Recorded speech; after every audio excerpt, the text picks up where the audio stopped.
En Afrique, de nombreuses maladies sont encore liées à la mauvaise qualité de l'eau. Et pour aborder cette problématique, nous recevons M. Sylvain Hucher, directeur exécutif de l'Association africaine de l'eau.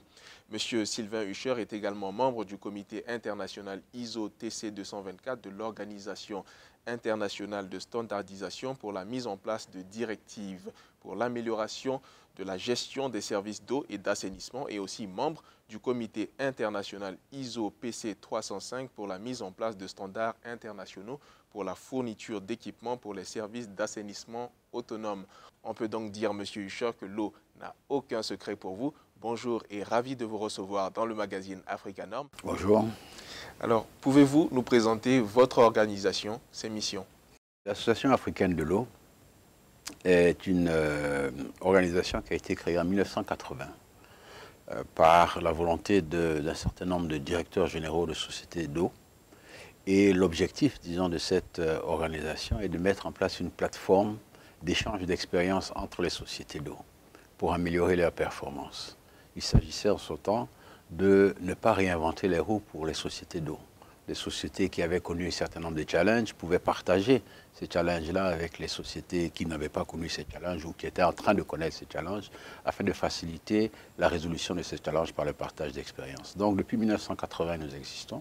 Nous sommes une société qui donc regroupe les sociétés d'eau et d'assainissement africaines et nous sommes organisés, si vous voulez, en sorte à ce que nous ayons un conseil scientifique et technique qui est composé d'un certain nombre de directeurs de sociétés, des directeurs opérationnels, des directeurs techniques, des techniciens, des ingénieurs. Et c'est ce conseil scientifique et technique qui réfléchit à l'ensemble des problèmes qui se posent au niveau du secteur et qui propose des solutions.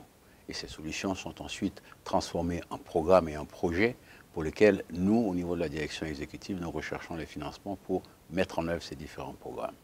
Le Symposium international sur la qualité de l'eau a tenu sa première édition du 9 au 11 décembre 2019 à Ouagadougou. Pourquoi avoir choisi le Burkina pour cette première édition? Dans le cadre justement des activités de laboratoire et d'amélioration des laboratoires, l'Office national de l'eau et de l'assainissement du Burkina Faso est, disons, en avant-garde, si on veut le dire ainsi.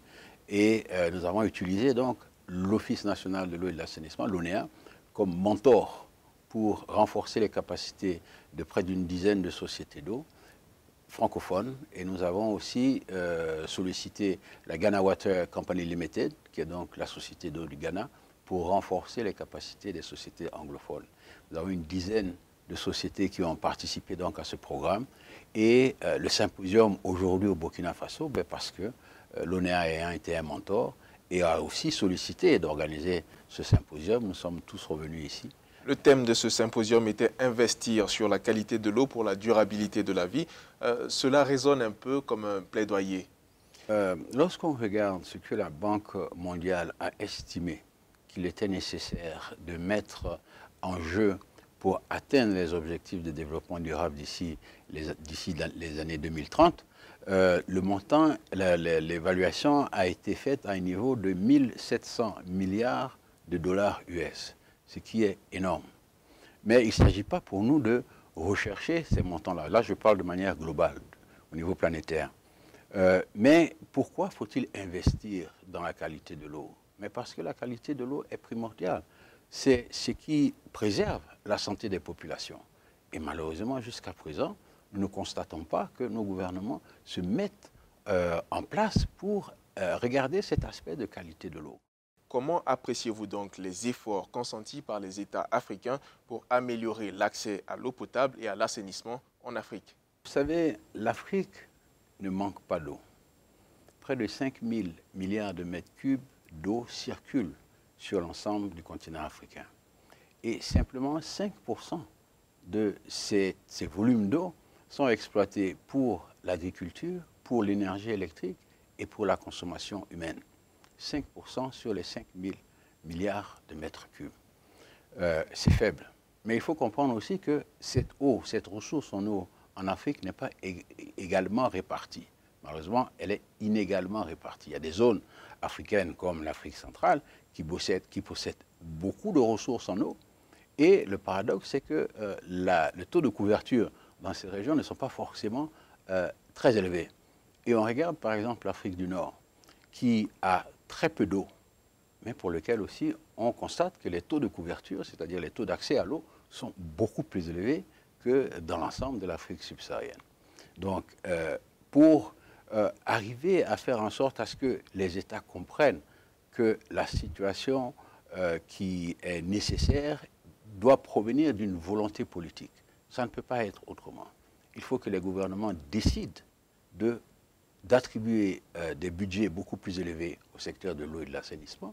Il faut aussi que les gouvernements décident de structurer leurs différents ministères de telle sorte à ce qu'il y ait des ministères dédiés à l'eau et dédiés à l'assainissement, et ne pas trouver les activités du secteur dans des ministères qui sont tellement costauds que l'eau est vraiment peut-être pas la première préoccupation du ministre en charge. Aujourd'hui, on constate que les améliorations qui se passent dans les différents pays, pour ces améliorations, on constate que les ministères qui ont été mis en place sont dédiés à l'eau ou dédiés à l'assainissement. Et je pense que c'est une volonté politique qui peut nous permettre d'arriver à destination. Alors, M. Usher, quelles solutions préconisez-vous donc pour l'accès d'une eau de qualité aux populations, notamment les plus vulnérables? Des solutions qu'on pourrait éventuellement mettre sur la table parmi les solutions, ce serait éventuellement d'amener les populations d'abord à changer de comportement. Ceux qui ont de l'eau aujourd'hui gaspillent cette eau-là. Beaucoup d'eau coule sans forcément avoir besoin de couler. Nous devons changer nos comportements. On regarde aujourd'hui ces pays asiatiques qui construisent des équipements pour les économies d'eau. Parce qu'il est clair que nous devons prendre conscience que l'eau, malgré le fait qu'il y ait beaucoup d'eau, comme je l'ai signalé en Afrique, cette eau n'étant pas également répartie, il y a certaines zones qui nécessitent de faire beaucoup plus attention à l'eau. Donc, si on veut pouvoir distribuer de l'eau à ceux qui n'en ont pas, il faut économiser sur l'eau que nous avons déjà. Donc, changer de comportement à ce niveau-là. Avec justement les changements climatiques, quels sont les grands dangers qui guettent le continent et plus singulièrement les pays sahéliens quant à l'accès à l'eau de façon générale et quelles mesures préventives à adopter? Au niveau changement climatique, l'association africaine de l'eau se penche sur la problématique. Nous avons développé un programme avec un consortium de structures européennes et africaines qui s'appelle donc Afri-Alliance. Et l'objectif de ce consortium est effectivement de conscientiser le secteur de l'eau et de l'assainissement sur les effets négatifs des changements climatiques. Les changements climatiques, en quelque sorte, affectent en premier lieu l'eau. Soit il y a trop d'eau, avec des pluies intempestives qui créent donc des inondations et malheureusement entraînent des pertes de vies humaines et de matériel, soit il n'y a pas assez d'eau. Et en ce moment-là, on se retrouve en sécheresse et effectivement, ça entraîne aussi la problématique de des vies humaines qui sont malheureusement dévastées et le matériel qui est aussi détruit. Donc, c'est l'eau, en fin de compte, qui est la pièce maîtresse du changement climatique.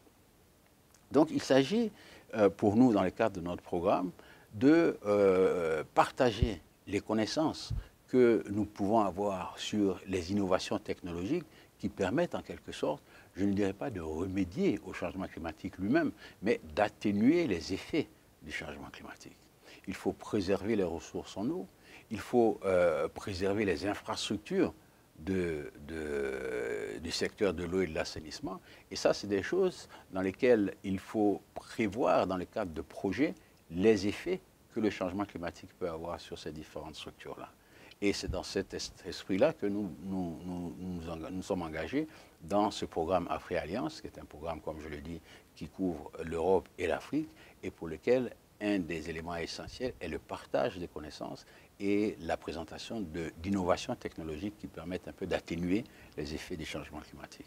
Donc avant de clore cet entretien, avez-vous un message à lancer aux États africains justement quant aux problèmes liés à la qualité de l'eau et à l'accès justement à cette eau potable et à l'assainissement? Le message est simple. Il s'agit de demander aux États de restructurer leur secteur de l'eau et de l'assainissement, de faire en sorte à ce que les mandats soient clairs pour pour les parties prenantes du secteur.